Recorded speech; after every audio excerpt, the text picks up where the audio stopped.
Opet pričamo o lažnim dojavama. U osnovnim i srednjim školama i juče su bile dojave o postavljenim bombama za koje se srećom i ovoga puta ispostavilo da su lažne.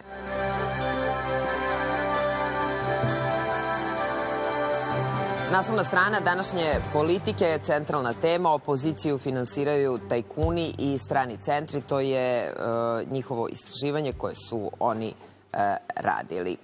Predsjednik Vučić šalje poruku da je narod elita. S druge strane, Dragan Đilas poručuje da veruje da ubedljivo pobeđuju u Beogradu. Naslovna strana današnjih večernjih novosti, centralna tema, zveckanje oružjem u Bosni i Hercegovini. Imam decu i lovce zove da ratuju. To je njihova centralna tema. Centralna pozicija, većina onih koji su u koaliciji, tamo su baš zbog straha da će u suprotnom Đilas ih medijski uništiti. To je napisao bivši predsjednik Srbije Boris RS. Vučić o najvažnijim temama, izbori nisu igra, država nije igračka. Istakao je da situacija objektivno nije tako laka kao što bi mnogi da je predstave. Još jednu temu, još dve teme tačnije sa našeg portala smo izdvojili. Izabran novi premijer Poljske, izglasano nepoverenje vladi Moravjeckog, na njegovo mesto stiže dobro poznato lice. Tusk je postao premijer nakon što je prethodno Donji dom. Ko su milenijalci koji su testirali ovu platformu i kakvi su im utisci, kome je ona namenjena, a kome je priručnik koji je također rezultat ovog projekta? O tome ćemo ovoga jutra sa mojim gostima. Dr. Jelena Anđelković-Grašar, ona je viši naučni saradnik Arheološkog instituta, i dr. Mladen Jovičić, naučni saradnik ovog instituta. Dobro jutro i dobrodošli.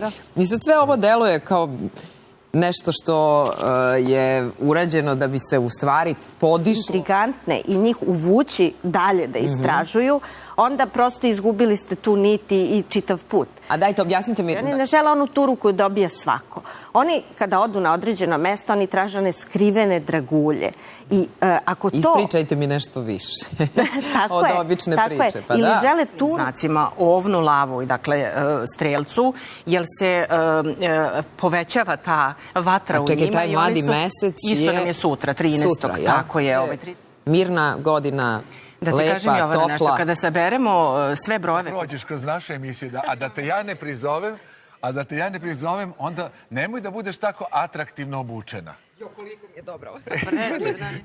Pa to je tipična bikica, gledaj je. Šta je tipična? Tipična bikica, ovo ti je tipičan primjerak Venere. Raskošne Venere. Ti si 100% opsednuta horoskopom. Ovo je tipična lepa Brena, šta ti je? Pogledaj, ajde. Pa da ti kažem nešto, čekaj. Se sećaš? Da, pa to je isto dobro. Nema devojčice koja nije crtala te resice. A one su bile moderne jedno vreme i onda potpuno zamrle. Evo sad su se vratile te resice. Kako tako?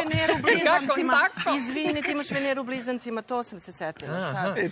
A šta mi to znači? Na konto ovoga mogu... Šokirala se kad je čula da sam Škorpija u poruku. Na konto ovoga mogu nešto da vam ispričam ovako. Bila je jedna proročnica od 90-ih. To je posle izbačeno sa programa i ona sad kaže javlja se neki gledalac. Na konto ovoga ti si blizan od Škorpija. Hvala, također. Imala si fantastičan rating. Jeste. Najbolji. Da, hvala, pa svi smo, da, važi. Ajde sad mi malo sramota.